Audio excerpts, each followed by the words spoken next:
13ই December থেকে চুঁচুড়া ময়দানে শুরু হয়েছে হুগলি চুঁচুড়া বইমেলা।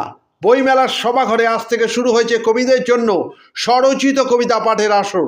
প্রতিদিনই কবিরা তাদের স্বরচিত কবিতা সেখানে পাঠ করবেন।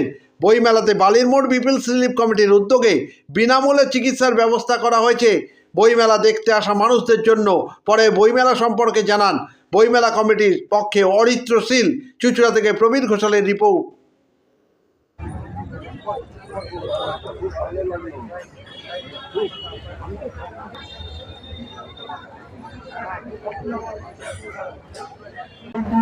সপ্তদশ হুগলি চুঁচুড়ো বইমেলার আজ দ্বিতীয় দিন। আর বইমেলার দ্বিতীয় দিন মানেই প্রতিবারের মতো এবারেও সূচনা হলো আমাদের সভাঘরে। সভাঘর মানে প্রতিদিন নতুন নতুন বিষয়ে সেমিনারের পরে কবিদের কবিতা পাঠ, গল্পকারদের অনুগল্প পাঠ। এই সভাঘর এবছর কথাশিল্পী শরৎচন্দ্র চট্টোপাধ্যায়ের সার্ধশতবর্ষ উপলক্ষে তাঁর স্মৃতিতে নামাঙ্কিত হয়েছে।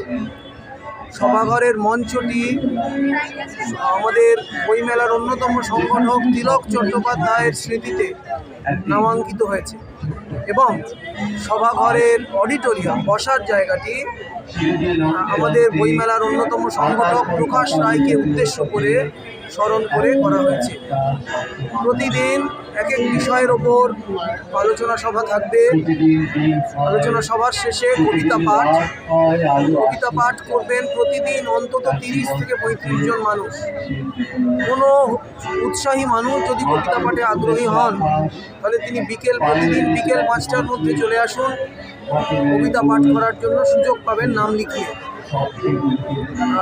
আমরা বলবো আমাদের এই যে প্রতিদিনের মনোজ্ঞ আলোচনা সভা শুনতে প্রতিদিন বিকেলবেলা 5টার সময় সভাঘরে চলে আসুন। বইমেলায় আসুন, বই দেখুন, বই কিনুন, বই উপহার দিন। প্রতিবার এই সভাঘরকে কেন্দ্র করে প্রচুর মানুষের সমাগম হয়, উৎসাহী মানুষের। এবারও আমরা আশা করছি তেমনই প্রচুর উৎসাহী মানুষ সভাঘরে আসবেন।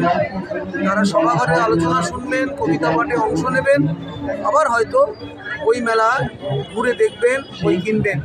সকলকে আমন্ত্রণ রইল।